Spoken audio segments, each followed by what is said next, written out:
I am so tired of hearing Christians telling me, Brother Paul, I'm just so weak.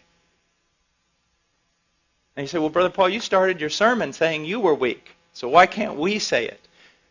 Well, I want you to understand the phrase and the context of it. First of all,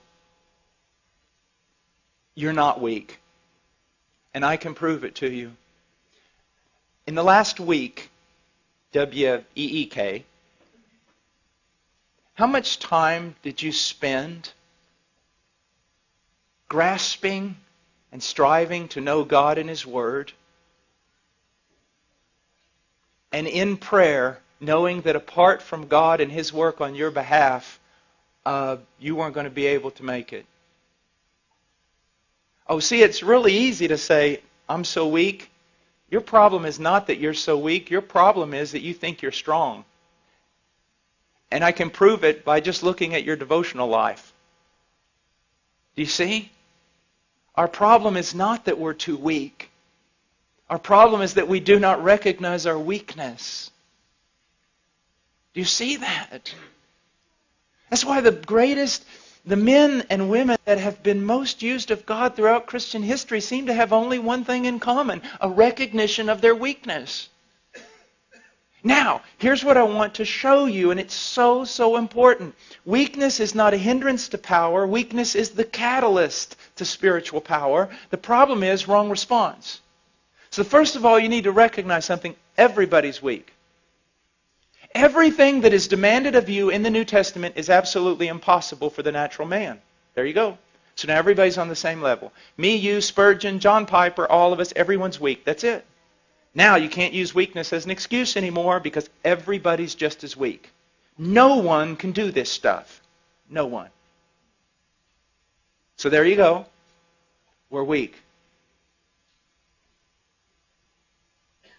The question is, what do we do? Now, many people just mouth weakness because it's the Christian thing to say. I'm weak. Other people found it very convenient to use that phraseology. Why? Because they can use it as an excuse for their sin. Well, I'm weak. Everybody's weak.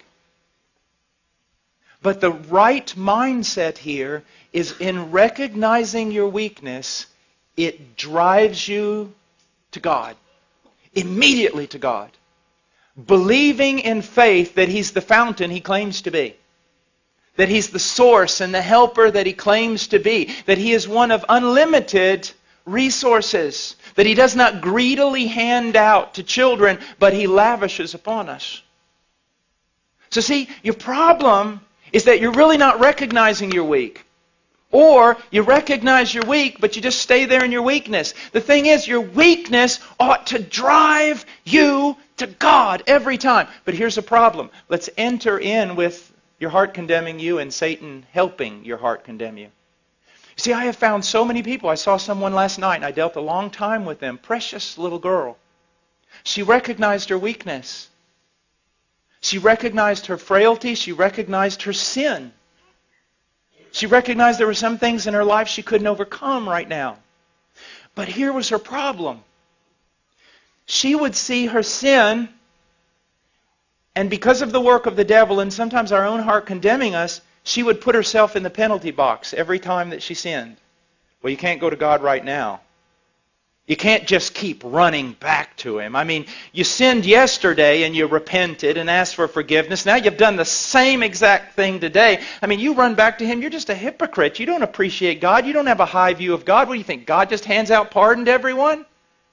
And isn't that what we do? And isn't that what we think? We sin, a sin that we've already sinned and already repented of, and because of it we think we need to put ourselves in a penalty box for a little while, at least a couple of days, and try to work our way back into favor before we come to God. Because if we think, actually, you mean if I go back every time I do this, just immediately, not only going back and asking for forgiveness, but expecting forgiveness, isn't that hypocrisy? Isn't that a low view of God? Isn't that treating God as a forgiveness machine? No, it's being biblical.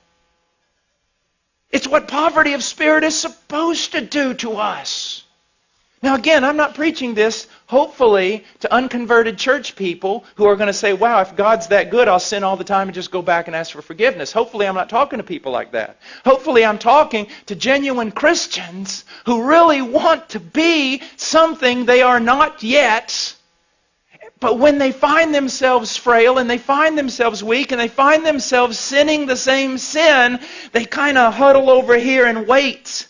Maybe read their Bible a few days, pray some more, show God they're really sincere before they run over there and actually try to get some forgiveness.